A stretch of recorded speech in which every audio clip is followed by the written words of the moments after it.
Hello बच्चों, आज हम लोग कक्षा 8वीं संस्कृत का प्रादर्श प्रश्न पत्र सेट 2 लेकर के आए हैं। बच्चों, इस वीडियो में ना हम लोग क्या करेंगे, कक्षा 8वीं संस्कृत के क्या करेंगे, प्रादर्श प्रश्न पत्र सेट 2 के क्वेश्चन को हम लोग पढ़ेंगे और समझेंगे। तो देखिए बच्चे, जैसा कि आप लोग को मैं क्या किया था, सेट फर्स्ट में बताया था निर्देश के बारे में। तो निर्देश यहाँ पर क्या है बच्चे, पूर्वत है।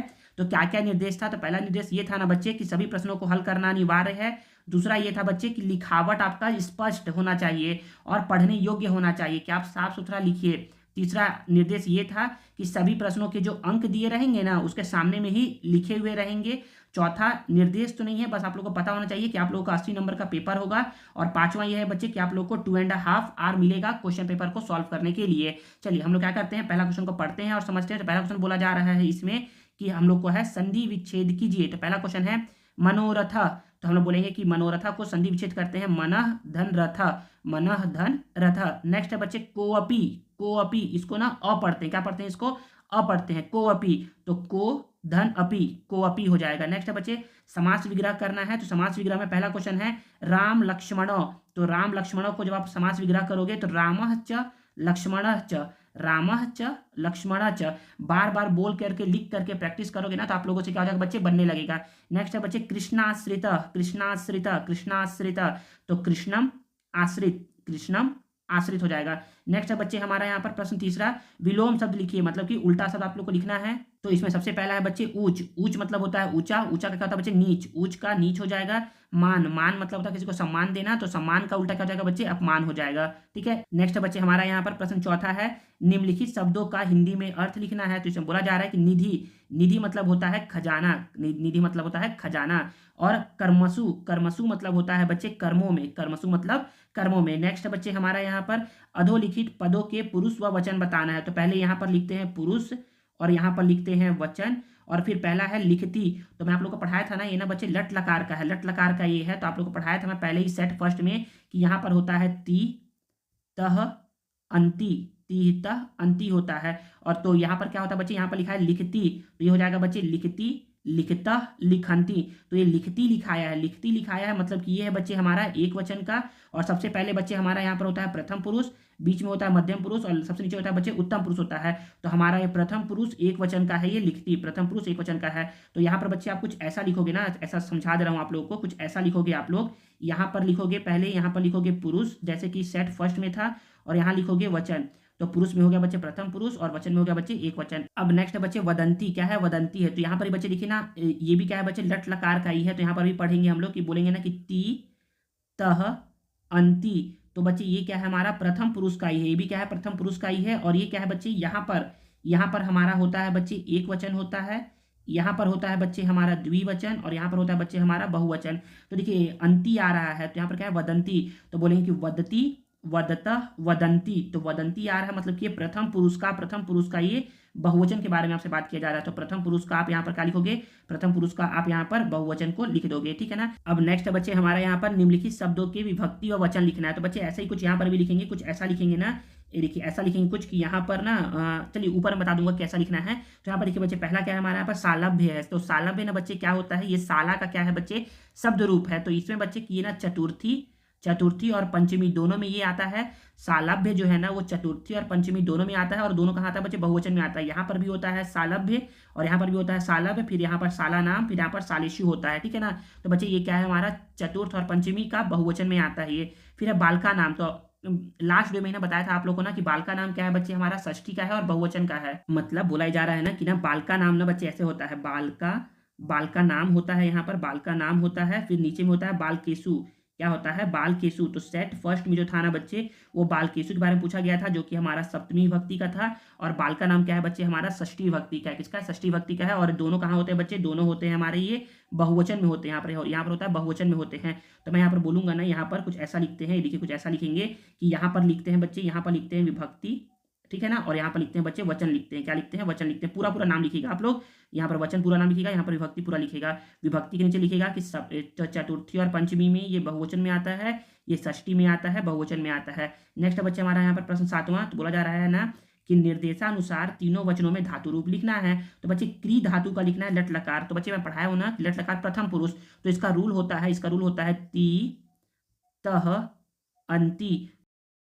तो बच्चे क्री का क्या हो जाएगा, क्री का हो जाएगा करोति कुरुता कुरुवंती, करोति कुरुता कुरुवंती, कुरुवंती अंति लगता है, ठीक है ना। अब नेक्स्ट है बच्चे हम लोग का, तो देखिए बच्चे सेकंड है हमारा पट धातु का लोट लकार में उत्तम पुरुष लिखना है। तो पहले ना क्या करता हूँ, इसका मैं नियम लिख दूं आप लोग के लिए। तो नियम होता है बच्चे तू ताम अंतु, तू ताम अंतु, और यहाँ पर कुछ नहीं लिखते हैं, यहाँ पर लिखते हैं तम त, फिर यहाँ पर लिखते हैं बच्चे आनी आनी आओ आम लिखते हैं। तो बच्चे ऐसे ही बन जाएगा हमारा हमारा हमको लिखना है बच्चे किसका, हमको लिखना है पठ धातु का। तो यहाँ पर बोलेंगे पठतु पठताम पठंतु, फिर पठ कुछ नहीं, मतलब कि यहाँ पर जो है ना पठ है तो पठ ही लिखेंगे, पठ पठतम पठत, फिर यहाँ पर पठानी पठाओ पठाम। यहाँ बच्चे गलती लिखा है, पठामी गलती लिखा है, पठानी होगा, क्या होगा पठानी, पठानी पठाओ पठाम होगा, ठीक है ना बच्चे। तो यहाँ पर गलती था इसलिए बता दिया आप लोग को। ये रूल है बच्चे, आप लोग को ना आपके टीचर बताए होंगे रूल,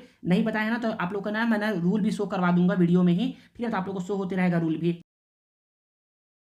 तो देखिए बच्चे अब नेक्स्ट है हमारा यहाँ पर कि तीनों वचनों में अब क्या करना है हम लोग को शब्द रूप लिखना है। तो पहला है हमारा यहाँ पर राम, तो राम का चतुर्थी विभक्ति में लिखना है, चतुर्थी विभक्ति में। तो राम का होता है रामाय रामाभ्याम रामेभ्य होता है। फिर वन का लिखना है द्वितीय विभक्ति में, तो वन का होता है वनम वने वनानी, वनम वने वनानी होता है। नेक्स्ट बच्चे हमारा है यहाँ पर प्रश्न उत्तर है, तो इसको ध्यान से पढ़ते हैं, इसका अर्थ के इसका मतलब भी समझेंगे ना कि क्या क्या बोलना चाह रहा है। तो पहला है हमारा यहाँ पर कि सरह केन विभाति, तो इसका मतलब होता है ना बच्चे, सरह मतलब होता है सरोवर या तालाब। तो बोलोगे ना कि सरोवर सरोवर किससे सुशोभित होता है, किससे सुशोभित होता है। तो यहाँ पर उत्तर बोला जा रहा है कि सरह पैसा कमलेन, तो सरह जल से और कमल से क्या होता है, सुशोभित होता है। नेक्स्ट है बच्चे हमारा यहाँ पर कि अस्माकम देशस्य द्वितीय राष्ट्रपति कः आसीत्, हमारे देश के द्वितीय राष्ट्रपति कौन थे। तो इसका उत्तर बोला जा रहा है अस्माकम देशस्य द्वितीय राष्ट्रपति डॉक्टर राधा कृष्णन महाभागा आसीत्, हमारे देश के द्वितीय राष्ट्रपति डॉक्टर राधा कृष्ण महोदय थे। थर्ड है बच्चे कि मुक्ति उपायम किम, अर्थात मुक्ति का क्या उपाय है, मुक्ति पाने का क्या उपाय है। तो मुक्ति पाने का यही उपाय है ना बच्चे, जिसमें बोला जा रहा है सर्वधर्म परित्यज्य ईश्वरस्य शरणे गमनेव मुक्ति उपायम, सभी धर्मों का त्याग करके ईश्वर के शरण में चले जाना मुक्ति पाने का क्या है, उपाय है। तो सर्वधर्मान परित्यज्य ईश्वरस्य शरणे गमनमेव मुक्ते उपायम। अब नेक्स्ट क्वेश्चन नंबर 4 है हमारा कि शरद ऋतु कदा आगमिष्यति, शरद ऋतु कब आती है, शरद ऋतु कब आती है। तो बोलोगे ना कि वर्षा ऋतु अनंतर शरद ऋतु आगमिष्यति, तो वर्षा ऋतु के बाद शरद ऋतु आती है। या फिर आप इसका एक आंसर और बोल सकते हो ऐसे करके कि शरद ऋतु कदा की जगह आपको बोलना है वर्षांते, वर्षा आधा न ते वर्षांते, शरद ऋतु वर्षा ऋतु के अंत में आगमिष्यति आती है। बच्चों आप लोगों ना क्या करता हूँ मैं, कुछ हटके कुछ क्या करता हूँ आप लोगों को नॉलेज देता हूँ कि हमारे देश में क्या होते हैं बच्चे, 6 ऋतुएं होती हैं। जो पहली ऋतु होती है ना बच्चे, आप समझिए कि जो अभी का समय है जब आप ये वीडियो देख रहे हो, जो मैं वीडियो आप लोग के लिए लेकर के आया हूँ ना, जिस डेट को लेकर के आया हूँ, ये कौन सा सीजन है, ये है बच्चे हमारा बसंत ऋतु। बसंत ऋतु को ही हम लोग क्या बोलते हैं बच्चे, बसंत ऋतु को ही हम लोग बोलते हैं बच्चे स्प्रिंग सीजन। क्या बोलते हैं, स्प्रिंग सीजन।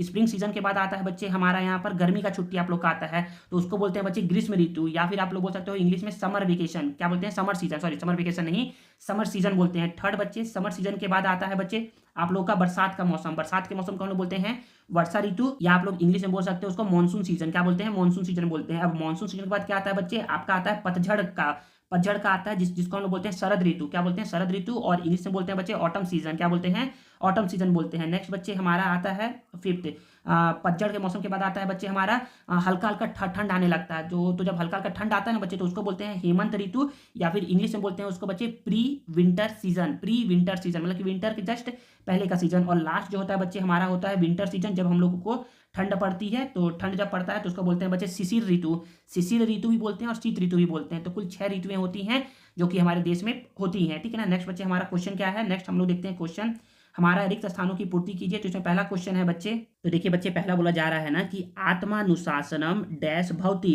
तो आत्मानुशासनम कल्याणप्रदम भवति, मतलब कि आत्मानुशासन क्या होता है बच्चे, कल्याणकारी होता है। नेक्स्ट बच्चे यहाँ हमारा यहाँ पर कि पक्षिणा डैश, तो पक्षिणा कुजंती, पक्षी क्या करते हैं बच्चे, कूजते हैं। कूजते मतलब होता है ना कलरव, कलरव मतलब होता है ना मधुर ध्वनि निकालते हैं। पंछी कलरव करते हैं, पंछी कलरव करते हैं, ठीक है ना बच्चे, ये उसका उत्तर हो जाएगा। नेक्स्ट बच्चे हमारा यहाँ पर कि प्रश्न 11वां, अपने पाठ्य पुस्तक से कंठस्थ श्लोक लिखना है जो इस प्रश्न पत्र में ना आया हो। तो कोई दो आप लोगों को लिखना है, जैसा मैंने आप लोगों को पहले बताया था कि जो इस प्रश्न पत्र में नहीं आया है वही लिखना रहेगा आपको। जैसे कि देखिए यहाँ पर ये वाला आया है श्लोक, तो इसको आप लोग को नहीं लिखना है, कुछ अलग लिखना है आप लोग को। आगे बोला जा रहा है कि संस्कृत में अनुवाद कीजिए। तो प्रश्न 12वां का पहला बोला जा रहा है, वह स्त्री हिम्मत वाली है। तो वह को बोलते हैं सा, स्त्री को बोलते हैं स्त्री, और हिम्मत वाली को बोलते हैं हिम्मत वाली, और अस्थि है को बोलते हैं अस्थि। तो ये प्रश्न क्रमांक पहला का ये आंसर हो जाएगा। सेकंड क्वेश्चन है हमारा यहाँ पर कि लड़के मैदान में खेलते हैं। तो लड़के को बोलते हैं बालका, मैदान को बोलते हैं क्षेत्रे, क्या बोलते हैं क्षेत्रे, और खेलते हैं को बोलते हैं क्रीडंती, क्या बोलते हैं क्रीडंती। ऐसे करके आप लिख सकते हो क्री ड आधा न ती, क्रीडंती, आप ऐसे भी करके लिख सकते हो, ठीक है ना, क्रीडंती हो जाएगा। नेक्स्ट है बच्चे हमारा यहाँ पर बालक को फल खाना चाहिए। तो बालक मतलब होता है बालकः, फल मतलब होता है बच्चे फलम, और खाना चाहिए मतलब होता है भक्षयेत। तो बालकः फलम भक्षयेत। नेक्स्ट है बच्चे हमारा, मैं प्रतिदिन ईश्वर का स्मरण करता हूं। तो मैं को बोलते हैं अहम, प्रतिदिन को बोलते हैं प्रतिदिनम, ईश्वर का को बोलते हैं ईश्वरस्य, और स्मरण करता हूं को बोलते हैं स्मरामि, स्मरामि। तो बोलोगे कि अहम प्रतिदिनम ईश्वरस्य स्मरामि। नेक्स्ट है बच्चे, अभिमन्यु वीर बालक था। तो अभिमन्यु को अभिमन्यु, वीर को वीरह, बालक को बालकः, और था को आसित। तो अभिमन्यु वीर बालकः आसित। नेक्स्ट है बच्चे हमारा यहाँ पर प्रश्न 13वां। तो बोला जा रहा है ना कि निम्नलिखित शब्दों का संस्कृत में वाक्यों में प्रयोग करना है। जैसे हम लोग हिंदी में वाक्यों में प्रयोग करते थे वैसे हम लोग को अब संस्कृत में वाक्यों में प्रयोग करना है। तो पहला है बच्चे कृषि प्रधाना। तो ग्राम कृषि प्रधाना भवति, मतलब कि गांव जो होता है ना वो कृषि प्रधान होता है। कृषि प्रधान मतलब कि वहां पर खेती की जाती है। नेक्स्ट है बच्चे कृषका, कृषका तो बोलोगे कृषका अन्नम उत्पादयति। तो किसान अन्न पैदा करता है, अन्न पैदा करता है। नेक्स्ट बच्चे संस्कृत भाषा। तो बोलोगे कि मह्यम संस्कृत भाषाम रोचते, मुझे संस्कृत भाषा पसंद है, मुझे संस्कृत भाषा पसंद है। नेक्स्ट है बच्चे ज्ञानम, ज्ञानम तो बोलोगे कि गुरु बिना न ज्ञानम, गुरु के बिना ज्ञान संभव नहीं है, या गुरु के बिना ज्ञान नहीं होता है। नेक्स्ट है बच्चे हमारा कि उचित शब्द को जोड़ करके लिखना है, मतलब कि सही जोड़ी हम लोगों को मिलाना है। तो पहला है बच्चे ग्रह संति। तो कितने ग्रह होते हैं, तो बच्चे ग्रह 9 होते हैं। तो ग्रहों की संख्या कितनी होती है, 9 होती है। वैसे तो 8 होती है, लेकिन अभी भी ये क्या है, आउटडेटेड है। तो यहाँ पर ग्रह संति, तो ग्रह कितने हैं बच्चे, 9 है। फिर है यहाँ पर शब्द त्रयम। तो त्रयम देखिए त्रयम आ गया ना बच्चे। तो त्रयम में क्या होता है बच्चे, द्विगु समास होता है। त्रयम में, सब त्रयम में क्या है बच्चे, द्विगु समास है। फिर अभावा, अभावा मतलब कि जिसमें भाव ना हो, तो अभावा को बोलते हैं न भाव, न भाव। नेक्स्ट बच्चे वसुंधरा, वसुंधरा मतलब होता है पृथ्वी धरती। तो वसुंधरा को आप मिलाओगे किससे, पृथ्वी से आप मिला दोगे। नेक्स्ट बच्चे कालिदास जन्मभूमि। तो कालिदास की जन्मभूमि को हम लोग कहाँ मानते हैं, तो उज्जैन मानते हैं। तो उज्जयिनी, उज्जयिनी में हम लोग मानते हैं कि इनका क्या है बच्चे, मतलब कि जो महान विद्वान है ना वो लोग कालिदास की जन्मभूमि कहाँ मानते हैं, उज्जैन में मानते हैं। कालिदास का जन्म कहाँ हुआ है, उज्जैन में हुआ है। नेक्स्ट बच्चे राक्षसे, राक्षसे। तो राक्षसे जो है ना बच्चे ये क्या है, सप्तमी विभक्ति का है। कहाँ का है ये, सप्तमी विभक्ति का है। राक्षस का सप्तमी विभक्ति क्या होता है बच्चे, राक्षसे होता है। तो हम लोग अब क्या करते हैं, हम लोग अब पढ़ते हैं प्रश्न 15वां। तो प्रश्न 15वां में हम लोग का पहला बोला जा रहा है कि निम्नलिखित श्लोकों का क्या करना है, हम लोग को व्याख्या लिखना है, मतलब कि अर्थ लिखना है, जो कि आपका 4 नंबर का होता है। कि ये 4 नंबर का होगा, और सेकंड श्लोक होगा वो भी क्या होगा बच्चे हमारा 4 नंबर का होगा। चलिए हम क्या करते हैं कि करके पढ़ते हैं श्लोक को। तो देखिए बच्चे पहला श्लोक बोला जा रहा है ना, नरके गमनम श्रेष्ठम दावाग्नो दहनम वरम, वरम प्रपतनम चाबधौ न वरम प्रशासनम। मतलब कि यहाँ पर एक एक करके अर्थ समझते हैं। तो हम लोग बोलेंगे ना यहाँ पर समझिएगा कि नरके गमनम श्रेष्ठम, मतलब कि नरक में जाना श्रेष्ठ है, नरक में जाना श्रेष्ठ है। दावाग्नो दहनम वरम, दावाग्नो मतलब होता है वन की आग में, वन की आग में जलना श्रेष्ठ है। वरम मतलब होता है बच्चे श्रेष्ठ, वरम मतलब क्या होता है, श्रेष्ठ होता है। वरम प्रपतनम चाबधौ, समुद्र में डूब जाना अच्छा है, समुद्र में डूब जाना भी श्रेष्ठ है। फिर आगे बोला जा रहा है न वरम प्रशासनम, लेकिन लेकिन लेकिन किसी के गुलामी में रहना, किसी के गुलामी में रहना, प्रशासन में रहना श्रेष्ठ नहीं है। तो यहाँ पर वही बोला जा रहा है कि करके मतलब समझ लेते हैं। नरके गमनम श्रेष्ठा, मतलब कि नरक में जाना श्रेष्ठ है। दावाग्नो दहनम वरम, जंगल की आग में जल जाना श्रेष्ठ है, अच्छा है। वरम प्रपतनम चाबधौ, समुद्र के अगाध जल में डूब जाना भी उत्तम है, अच्छा है। न वरम प्रशासनम, किंतु लोगों की गुलामी में रहना या परतंत्रता में रहना अच्छा नहीं है। अब देखिए बच्चे प्रश्न 15वां का जो पहला तो हो गया हमारा अर्थ, दूसरा है बच्चे श्लोक का अर्थ दूसरा बोला जा रहा है। तो देखिए बच्चे दूसरा श्लोक है कि प्रिय वाक्य प्रदानेन, प्रिय वाक्य प्रदान मतलब होता है बच्चे मधुर वचन, कि मधुर वचन हम लोग को बोलना है।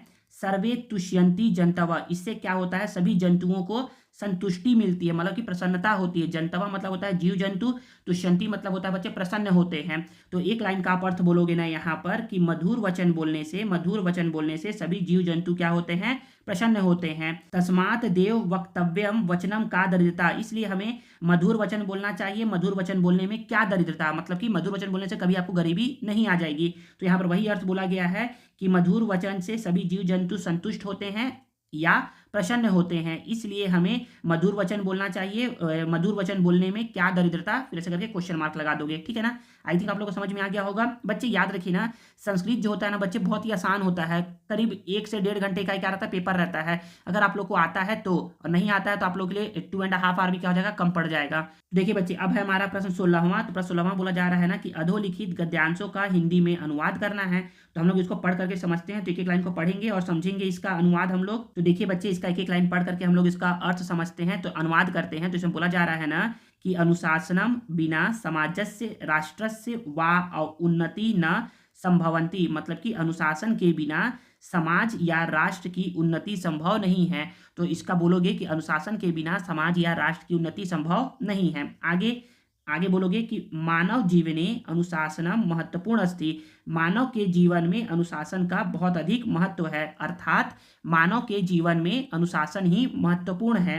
आगे बोला जा रहा है यथा सृष्टे कार्यम अनुशासनेव संचाल्यते, जिस प्रकार सृष्टि में, जिस प्रकार प्रकृति में सारे कार्य अनुशासन से ही क्या होते हैं, संचालित होते हैं। तो बोलोगे कि जिस प्रकार सृष्टि का सभी कार्य अनुशासन से ही संचालित होता है, तथैव जनानां जीवनम अनुशासनाद रीते कदापि संचालितुम न शक्येत। तो तथैव मतलब होता है उसी प्रकार मानव का जीवन भी बिना अनुशासन के संचालित नहीं हो सकता, मतलब कि चल नहीं सकता। उसी प्रकार मानव का जीवन भी अनुशासन के बिना संचालित नहीं हो सकता। आगे बोला जा रहा है, आगे है अनुशासनेन नैवं जीवनम सुव्यवस्थित परिलक्ष्यते, अनुशासन से जीवन क्या होता है, सुव्यवस्थित चलता है। तो बोलोगे कि अनुशासन से ही जीवन सुव्यवस्थित दिखाई देता है। सुव्यवस्थित जीवनमेव विकास स्तंभ अस्ति, तो सुव्यवस्थित जीवन से ही क्या होता है, विकास का संभव होता है, मतलब कि विकास संभव हो पाता है। तो बोलोगे कि सुव्यवस्थित जीवन ही विकास का आधार है। स्तंभ मतलब होता है आधार है। आगे अनुशासनेन कर्तव्यम अधिकारयो बोधो भवति, तो इसमें बोलोगे ना कि अनुशासन से ही कर्तव्य और अधिकारों का हमें ज्ञान पता चलता है। तो बोलोगे कि अनुशासन से ही अधिकारों और कर्तव्यों के ज्ञान का बोध होता है हमें। आगे अतः अनुशासनम उन्नतया द्वारमस्ति, अतः अनुशासन क्या है, उन्नति का द्वार है। तो हम बोल सकते हैं ना कि अतः अनुशासन उन्नति का द्वार है। अनुशासनेन व्यवहारे शीलम सत्यम विनयम संवर्ते, अनुशासन से व्यवहार, हमारा शील, सत्य और विनय में क्या होती है, उन्नति होती है। तो बोलोगे कि अनुशासन से व्यवहार मतलब होता है तुम्हारा अच्छा चरित्र बनता है। तो अनुशासन से व्यवहार, शील, सत्य और विनय क्या होते हैं बच्चे, बढ़ते हैं। तो यही बच्चे इसका अर्थ है। आई थिंक आप लोग को समझ में आ गया होगा। अब बच्चों देखते हैं दूसरा हमारा गद्यांश और इसको समझते हैं हम लोग। तो इसमें बोला जा रहा है ना कि ग्राम्य जीवनम सुव्यवस्थित भवति, गांव का जीवन सुव्यवस्थित होता है। तो बोलोगे कि गांव का जीवन सुव्यवस्थित होता है। ग्रामे प्रायेण सर्वे स्वस्था भवन्ति, गांव में सभी लोग क्या होते हैं, स्वस्थ होते हैं। गांव में प्रायः सभी लोग क्या होते हैं, स्वस्थ होते हैं। आगे वनेषु नगरेषु च जीवनम न भवति, वनों में और नगर में ऐसा जीवन नहीं होता है। आगे है वस्तुतः ग्रामः वन नगरयो मध्य अस्ति, वास्तव में जो ग्राम होता है ना, जो गांव होता है ना, वो वन और नगर के बीच में स्थित होता है। आगे बोला जा रहा है कि ग्रामीण जना प्रायेण कृषि वाला भवंती, गांव के जना मतलब लोग, गांव के लोग प्रायः कृषि कार्य करते हैं, मतलब कि गांव के लोग क्या होते हैं, किसान होते हैं। गांव के लोग प्रायः किसान होते हैं। अब आगे बोलोगे ना, आगे बोलोगे ना कि ते च प्रातः कालात् सायं यावत् क्षेत्रेषु कर्म कुर्वन्ति। वे सुबह से लेकर, प्रातः मतलब होता है सुबह से लेकर शाम तक खेतों में क्या करते हैं बच्चे, काम करते हैं। वे सुबह से शाम तक खेतों में काम करते हैं। क्षेत्राणि परितः वारिणा पुण्या कुल्या भवन्ति। कुल्या मतलब होता है नाली। खेतों में चारों ओर, खेतों में चारों ओर जल से भरी हुई नालियां होती है। खेतों के चारों ओर जल से भरी नालियां होती है। आगे, कृषिका क्षेत्राणि हलेन कर्षन्ति। किसान क्या करते हैं, किसान क्या करते हैं, हल से खेत को जोतते हैं। किसान हल की मदद से खेतों को क्या करते हैं, जोतते हैं। आगे, आगे है कुल्या जलेन तानी सिंचन्ति। नालियों में भरे जल से वे क्या करते हैं, खेतों को सींचते हैं। तत्र बीजानी उपंती च, और उसके बाद वे क्या करते हैं, वहां बीज बोते हैं। आई थिंक आप लोग को समझ में आया होगा बच्चे ना। 1 से 2 बार आप देखेंगे ना तो आप लोग को ना समझ में आ जाएगा कि ना बच्चे इसमें ना बहुत आसान होता है। जो लिखा हुआ रहता है ना उसी को वैसे ही लिखना रहता है, बस हल्का सा क्या करना रहता है बच्चे, आप लोग को ना अपना दिमाग लगा करके उसको सही सेंटेंस बनाना पड़ता है, ठीक है ना। तो आई थिंक आप लोग को यहाँ तक समझ में आ गया होगा।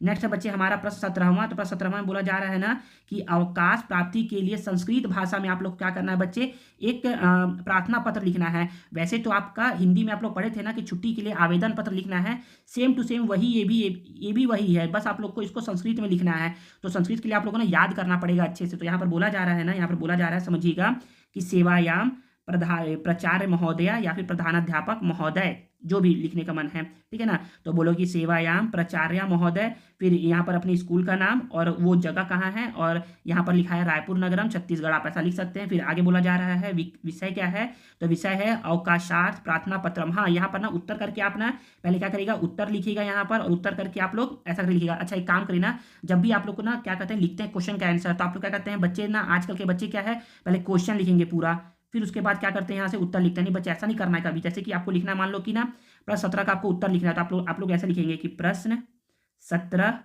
उत्तर, और उसके बाद लिखना चालू कर देंगे। या फिर ऐसा करिएगा, यहाँ लिखिएगा ऐसे करके पूरा लिखिएगा कि प्रश्न 17 उत्तर, प्रश्न 17 उत्तर ऐसे लिख दोगे, और इसको ऐसे करके डब्बा बना दोगे। तो ऐसे डब्बा बना सकते हो, और फिर यहाँ पर क्या करिएगा, उत्तर लिखना आप लोग अपना चालू करिएगा यहाँ पर ऐसे करके, ठीक है ना। या फिर अगर डब्बा नहीं बना सकते तो ऐसा करिएगा, डब्बा नहीं बना सकते तो आप लोग ऐसा कुछ करिएगा, ऐसा करके कि प्रश्न 17वां उत्तर, और फिर आप लोग यहाँ से लिखना क्या करिएगा, चालू करिएगा।